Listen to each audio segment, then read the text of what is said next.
So welcome, Representative McKnight. Good afternoon. Thank you, Julie, for inviting me to speak today. I know that I think I'm a little bit of a fill-in. Luckily, I live nearby. So, you know, I think that the reason I said that when Julie asked me about my introduction and if were there any particular details on what that I would like her to add in, I said, no, don't worry about it. I'll take care of it because a lot of things I want to tell you about are about my background. And so I think I'll cover most of who I am and why I'm doing this. So, you know, as many of you know, I did announce to run for state treasurer back in June.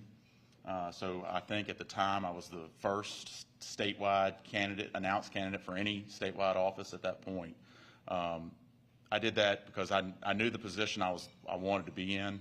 I know where I was heading, and I didn't think I needed to wait around to see what was going to happen. I kind of had a great idea of where our current state treasurer was going, so there was no reason to delay what I thought would be the inevitable.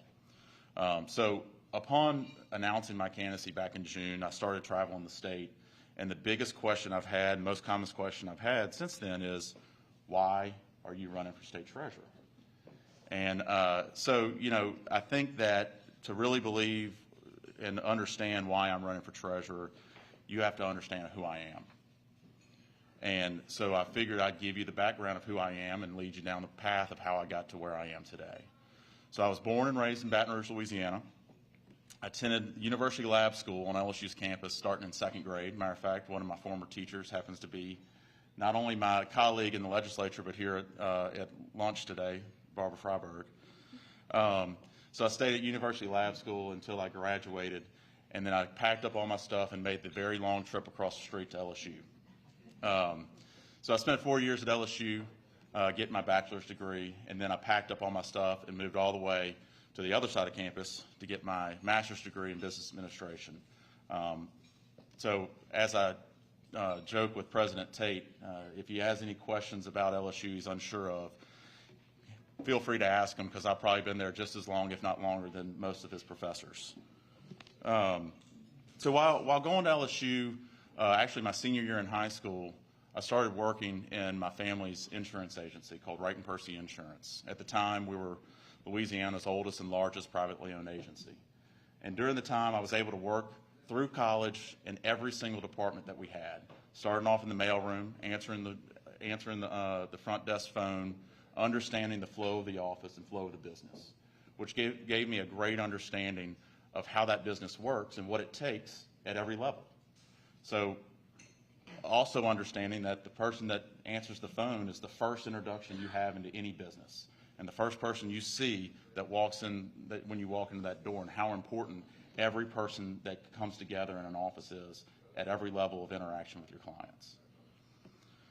So having worked in the agency, I worked my way up to when I graduated from college. I became an employee benefits and property and casualty consultant, which gave me the opportunity to work with many businesses in the state, understanding what needs they had for their employees, their businesses, understanding how it functions and what happens in the business world in each individual industry. Each one of them has their own complications, their own hurdles that they have to deal with, and this gave me a great understanding and background of each different industry. So shortly after graduating, I met my now wife of nearly 17 years, and that we have two young boys, Luke and Ewing, and our beautiful little girl, Lucy, which all of them are part of the reason I do what I do today, is I've had the opportunity to grow up in a loving family, to see what happens in Baton Rouge in our community, and I always wanted to provide the same for my children.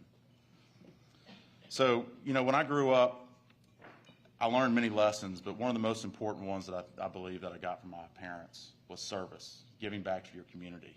And so it's what has always driven me to get involved throughout the years. So during college, one of the first bigger opportunities in the community I got was to be on the Manship Theater Board as the LSU representative, which was very neat. If y'all remember back when the Shaw building downtown was built, and we had the Manship Theater put in, we had all these different components. It was really kind of a shining star downtown when we were trying to redevelop downtown Baton Rouge.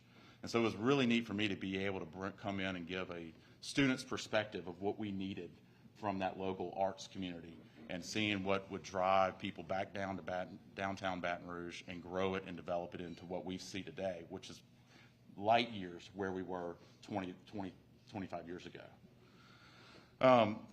Amongst my other nonprofits boards, I've sat on the Better Business Bureau, which, as you know, if you have any interactions with the Better Business Bureau, is just driving ethics in business and making sure that the businesses we have are continuing to conduct themselves in the proper manner and serving the people of their business communities. I've been on the Coastal Conservation Association and many, many more, but one of my proudest accomplishments that we were just talking about actually was being part of establishing and being a founding board member for Companion Animal Alliance in Baton Rouge.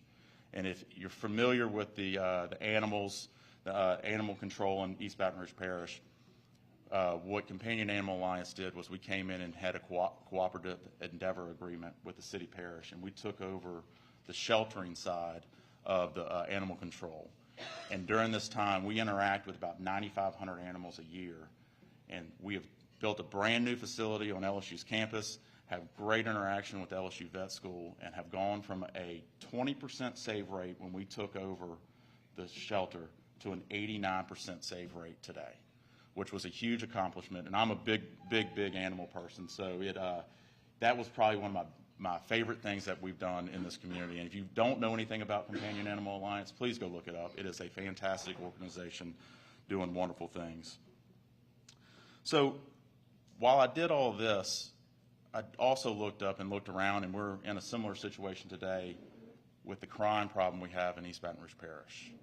And so instead of sitting on the sidelines, I went to the East Baton Rouge Sheriff's Office and became a reserve deputy, where I donated hundreds and hundreds of hours back into our community, standing next to our full-time deputies and being the first person that shows up on a scene when somebody needs help the most.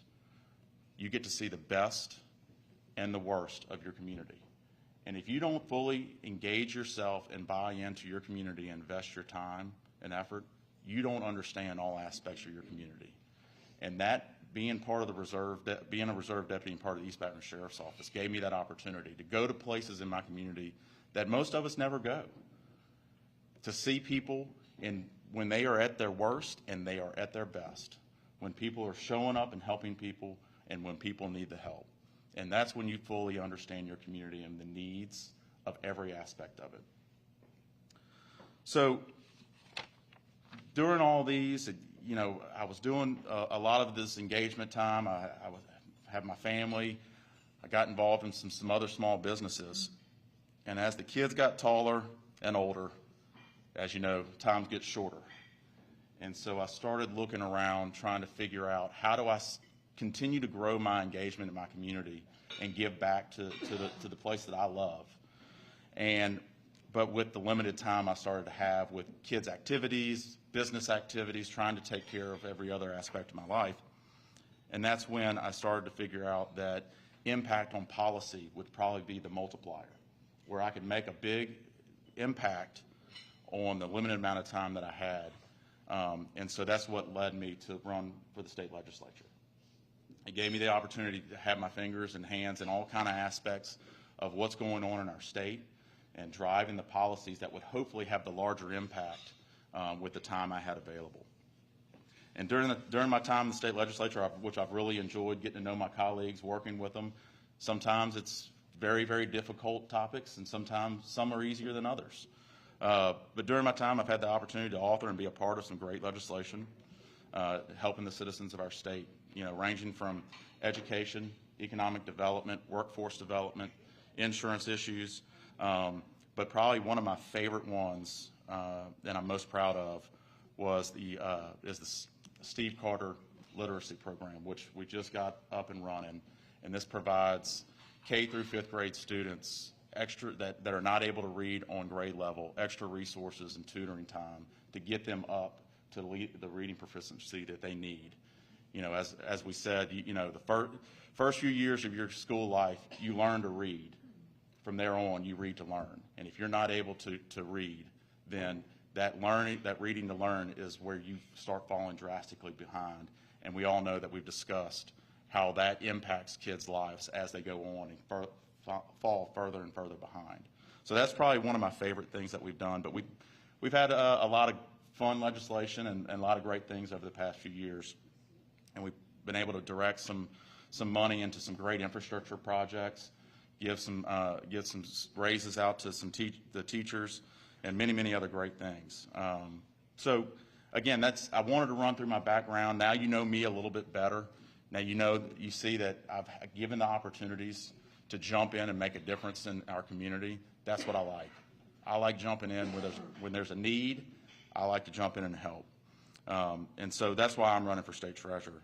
And look, I think my business background, my financial background, and my now knowledge of the legislative process and involvement there give me all the tools that we need in our next state treasurer. So again, this is the reason I didn't want that was I wanted to be able to tell you all of that, because this is what drives me to be and to do what I'm doing today. So I know I didn't have a whole lot of time to talk because we want to leave plenty of time for questions and answers.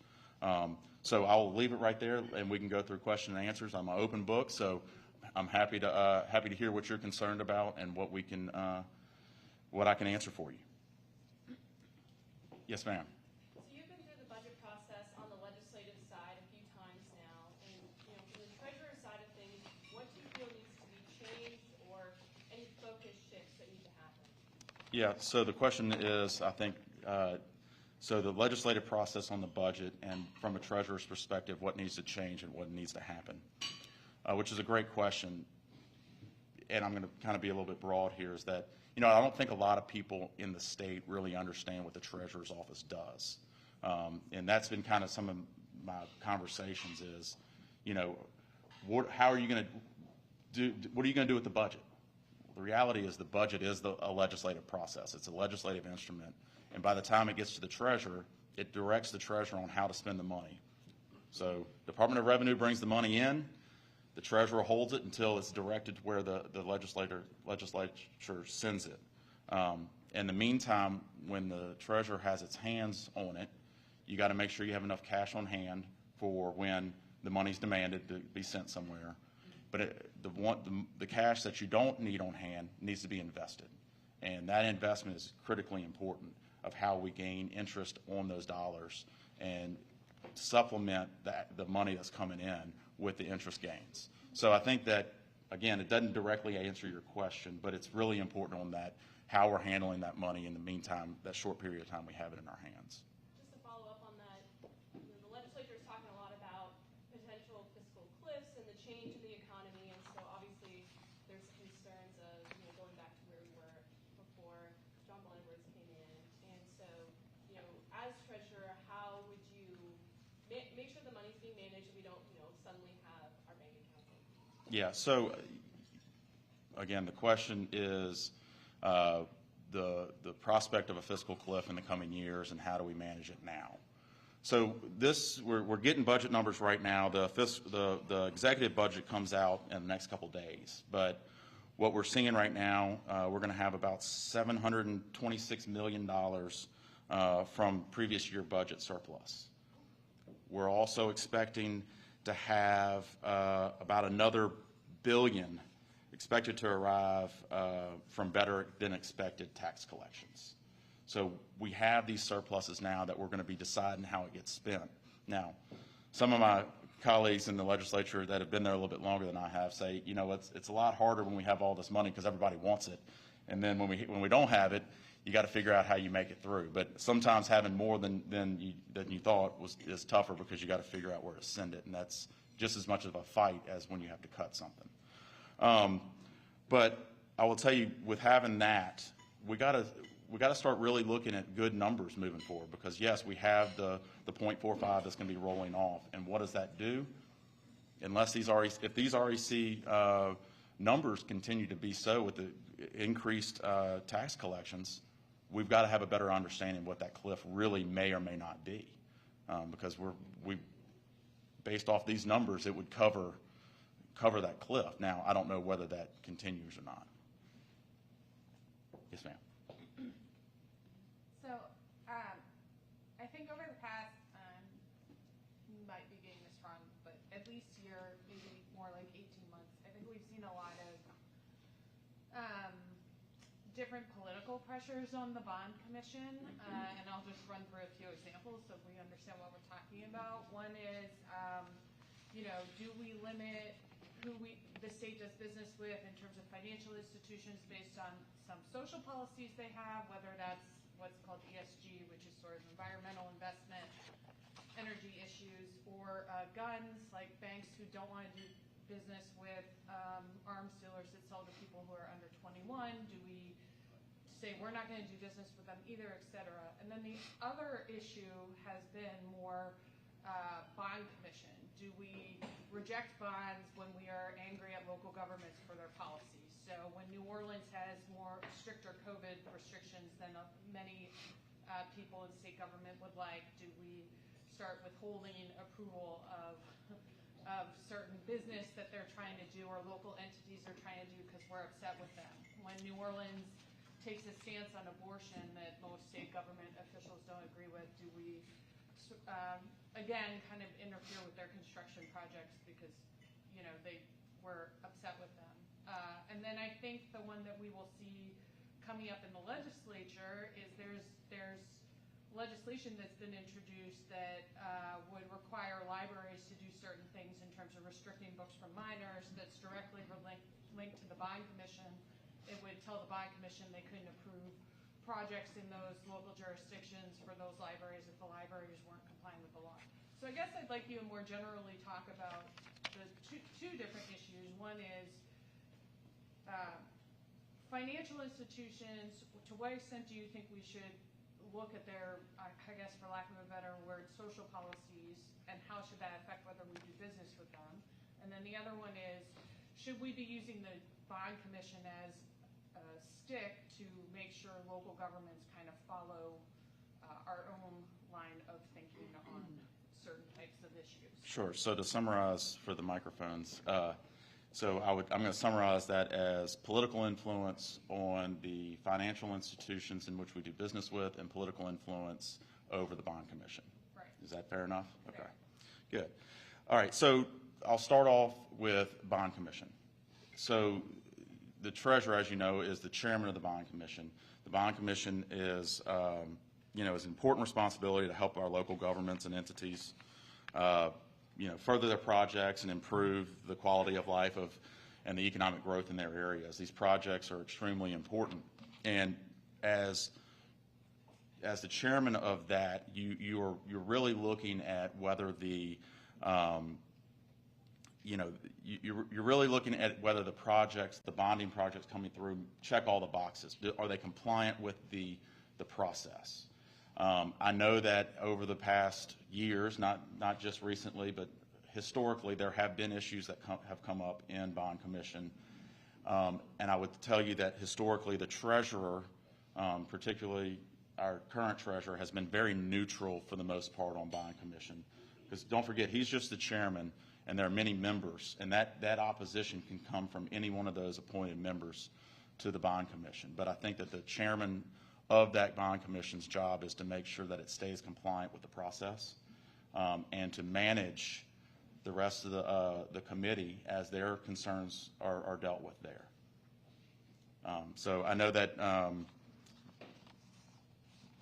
again, Treasurer Schroeder's done a great job in being the neutral party in that. And I can look to continue to be a neutral party to help run the commission and make it do its job of checking the boxes to make sure the jobs that you're putting through that commission are being dealt with and are credible for what they're being used for. As far as, I think probably the financial institution aspect, I would say that the most recent and the biggest one that we've dealt with is ESG. And for those that don't know what ESG is, environmental social governance has become a big topic across the country. And it's having to deal with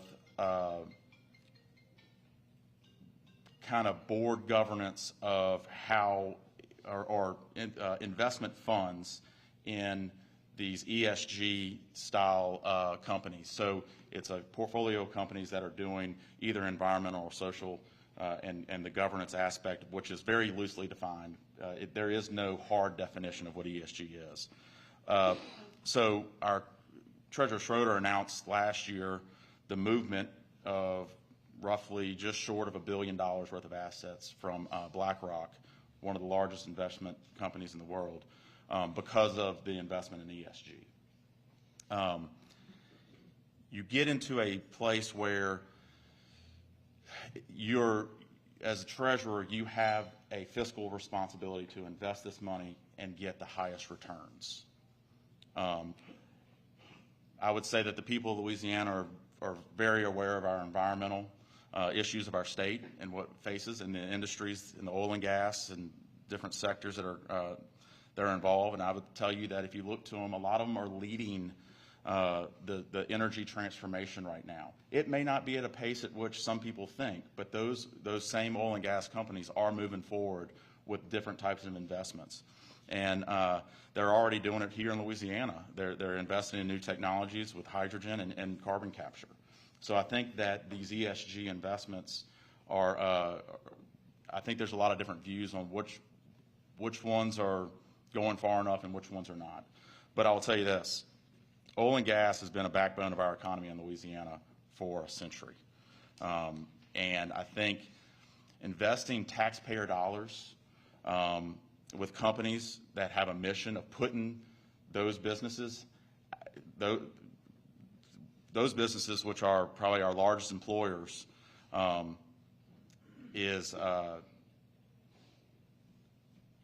that'd be tough to invest taxpayer dollars in. You know, as treasurer, I think my duty is to keep prudent investment of state funds and to get the highest returns for Louisiana taxpayers. I think that we can do that while at the same time of having the backs of the industries that provide good paying jobs to our citizens.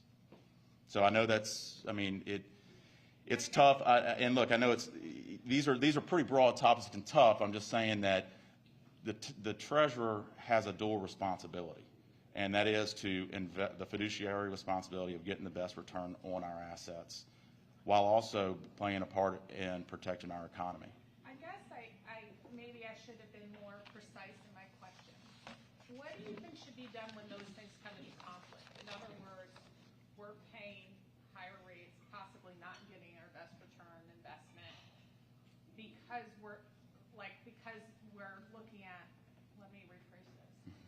Yeah, what do you do when those things come into conflict? Like if there is some substantive evidence that shows maybe we aren't getting the best return on our investment because we are not looking at a broader range of financial institutions. Well, we've excluded people who might be able to give us a better deal. Well, I would guess that it would start with what is legislatively allowed from the treasurer's position.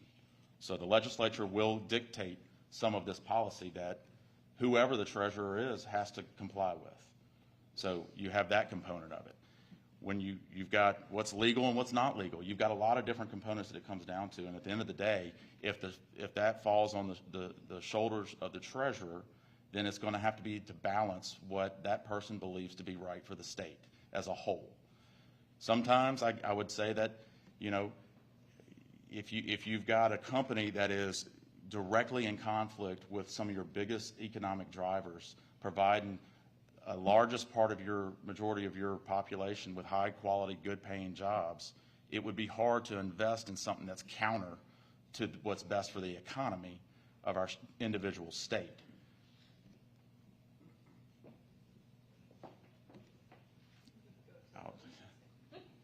I guess I was curious what you see as the treasurer's role in influencing state financial policy, because obviously when John Kennedy was treasurer, he had a lot to say on the budgeting tactics of Governor Jindal and Governor Blanco.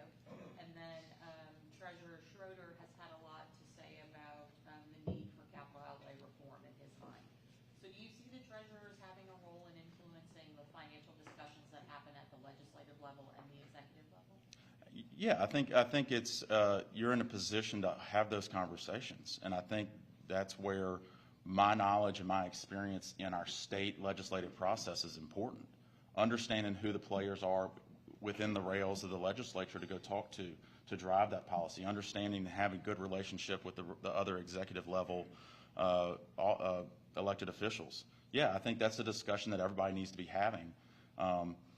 If we expect each individual to come up with their own singular plan without even passing it by another person, I think we're going to get a fractured plan. And I think the more that everybody can understand what the overall objectives are, agree on what a good plan moving forward is, and to push it all in one direction all at the same time, the more likely we are to get real things accomplished. So I do think the treasurer has a very important part of that process. Yes, sir. I think I quoted this right in summarizing what you essentially said in answer to this question, that the treasurer has a fiduciary responsibility to invest in beneficial ways, right, that don't conflict with what are the true economic drivers in the state. That's correct. Okay, and as far as I know, you are a state legislator, and everybody that has announced that they will be a candidate of the treasurer is a state legislator. Well, I'm the only announced candidate. That are exploring. So, yeah. Okay, leave it at that.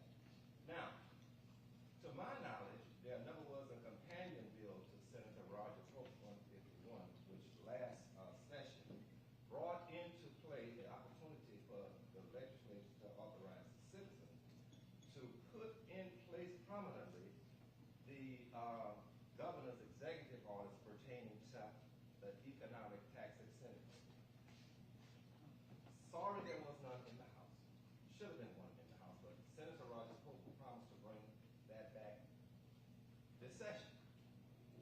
As somebody who is now a state legislator running for treasurer, sir, I need to know your views, if you would, on the wisdom of Governor John Bell Edwards' executive orders, and whether you believe it would be appropriate to now have, as well, somebody in the House sponsoring similar legislation.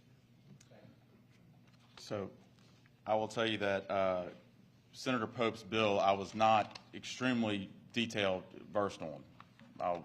We had a lot going on, and so to your point, it never made it over to our side to have discussion, correct? Nobody has sponsored it. Well, yeah, and I don't disagree with that. And look, nobody ever approached me to sponsor one either. But and Senator Pope, I would be happy to have that conversation and move forward with him in detail on how he wants to fix it. But theoretically, we shouldn't have to have companion bills if a bill is going to make it through the process, right? It always helps to make sure, but a companion bill would go from the House back to the Senate that didn't pass it to start with, and theoretically in front of the same committee. So I don't know that having a companion bill would have gotten that through any further in the process other than passing it to the other side of the Capitol. I don't know.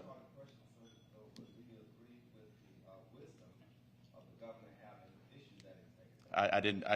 It's hard for me to hear from back over here. So, what executive order? I'm sorry. Well, the executive orders pertaining to ITEP. need local approval authorities in the mix. And all I'm guessing is that you are a legislator. Yep. That's now running for treasurer, and you're very concerned in this kind of thing.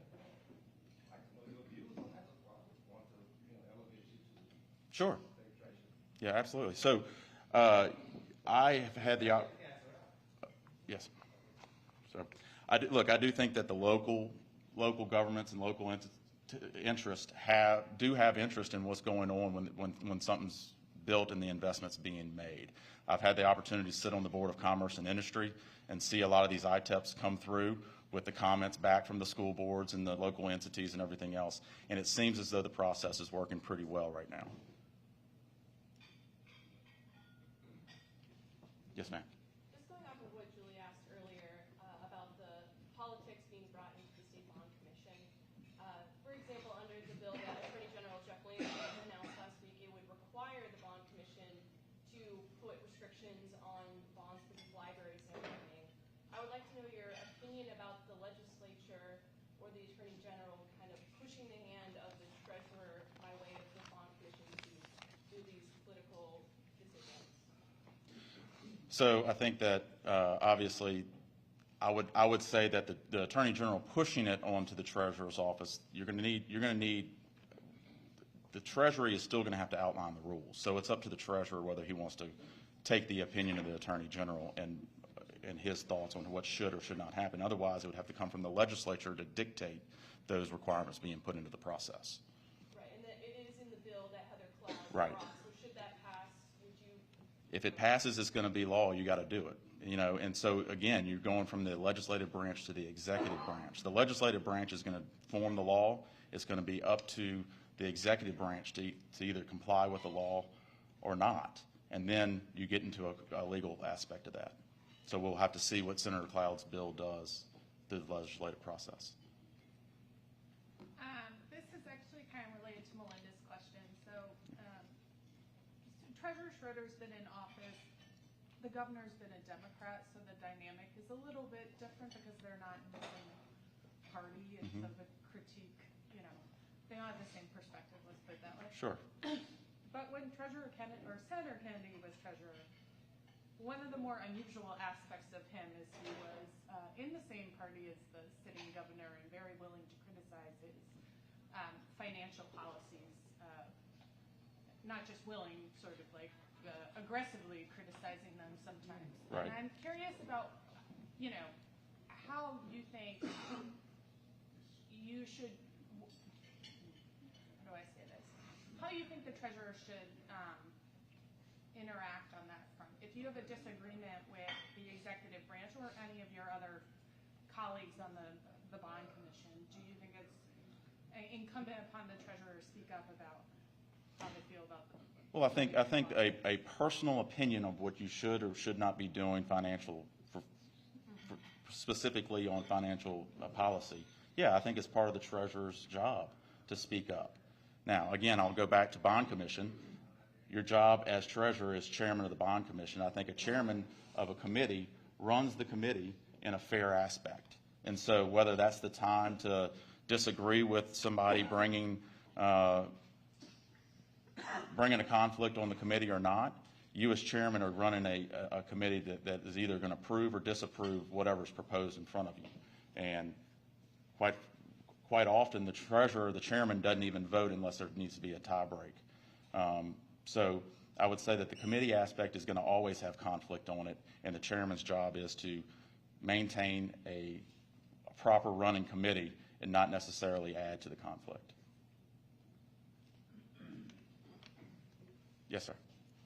Back to her question, you're seeking to be the treasurer. There's going to be legislation where you now work that would mandate certain activities of the treasurer. So as the legislator, are you going to be involved in, you ought to let the treasurer make certain decisions, or the legislature getting involved? Yeah, so as a current legislature, for instance, the particular bill that's been mentioned is going to come to me at some point. I can't make a decision until it lands on my desk because, as we know, that bill will go to committee, have an opportunity to be amended, go to the floor, have an opportunity to be amended, go to the committee that it's referred to on the House side, have an opportunity to be amended, and by the time it gets to me on the House floor, there's no telling what that bill looks like, requires or does not require of the treasurer's office. But absolutely, it'll be in front of me, and at some point I'm going to have to push a button saying yes or no, right? I've always said we vote yes or no. We don't have a perfect button. If I had a perfect button, I'd hit it every time. But it's really, really hard to comment on potential legislation on how to vote on it when it is on the far extreme, the other end of the process from where I'll have that opportunity. Yes, sir. Apart from the committee process, do you have any personal red lines about investments, such as Blackstone, which is clearly antithetical to the driving forces of this state? Yeah, so I think, Treasurer Schroeder's decision to move from Blackstone is something that would be very similar to my decision. And I think that we talk about ESGs and Blackstone, and what I think it's a very complicated process because there's actually a whole other step in this. Sometimes it's not about just where the investment dollars are. It's also about the proxies that come along with those investment dollars. So what I think the conversation that's not being had is that state retirement funds are being used and invested, and those proxies for companies that you're invested in are then given to a company that votes proxies. So Blackstone is then taking our retirement dollars and our retirees' proxies and then voting the way they want those particular companies to go do things. It's not necessarily always about the actual dollar. It's about the result of the dollar. And so, yes, to answer your question is, I would have taken the same stance on Blackstone because it is in direct conflict of what's best for our state's economy. Yes, ma'am. Kind of in that vein, the tendency that we saw in some meetings of our commission to punish local governments who took stands that some of the committee members didn't agree with or appreciate, as opposed to just judging the project on merits. How do you balance that? I mean, local governments do have some autonomy, some responsibility to their citizens. It may not align with, people who come from a different part of the state, different communities. How do you balance that? Yeah, I think that, bond commission is very interesting, being that the appointees are coming from both the Senate, the House, the Attorney General's office, Secretary of State, the Governor's office. And so currently, you throw all of that into a mix, you've got a pretty wide range of politics and personalities, right? And you're always going to have that. So I think specifically bond commission, not necessarily the treasurer's position, but bond commission is always going to have that problem moving forward. It really is. I don't think that you ever escape somebody using their position on that particular committee to push an agenda. It's just the nature of what we have. And if we think that's going to change, I think we're just kind of, covering our eyes and hoping, but it's never going to change. I think that the role of the treasurer, though, as chairman of that, is to try and minimize it and really judge the projects that are coming before you on the process of whether they've checked all the boxes and done exactly what they're supposed to do and what is good and what is right for that project, not necessarily how you feel about the politics inside of it. Does anyone else have any questions? Can I be last? Yes. I think California has about 40 federal representative votes. Texas is about 25. Louisiana is 6. And Louisiana is usually 50th. And we've been 100 years of oil and gas, and we were something for the 100 years before. And I'm going to stop. Sorry, I couldn't hear the beginning of your question. Sorry. I said California has about 40 federal votes in the House. Texas has about 25. I think California is about $2 trillion a year in GDP, and we've had 100 years of oil and gas in Louisiana. And our most known thing is we're usually 50th or 49th. What's wrong with Louisiana? Why aren't we first after all these years? What's your answer to that? Oh, that's a pretty broad question. Yeah, exactly. Look, I don't know that I can really answer deep down your question, because I do think it's a very broad question and years of whether it's missteps or what do we want to characterize it as. But I'll tell you this. The way I feel about Louisiana is we have the most opportunity in this entire country. We have the best people, we have the best resources, and the best opportunity to leverage them.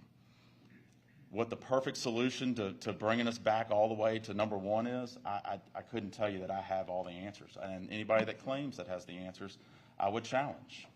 But I think that we're taking some great steps on tax structure. I think we're taking some great steps in education. I'm hoping that goes leaps and bounds forward, because we need it. I think that we're taking great steps in workforce development and economic development. And all of those things have got to come together. And I think that by continuing down the road, we're going to make improvements. But I think that working on all of our aspects of all the little pieces, it's not one answer. It's getting better in every little piece of policy. So again, that's a broad question I don't have an answer to, and I can't say that anybody does. You do know that every year the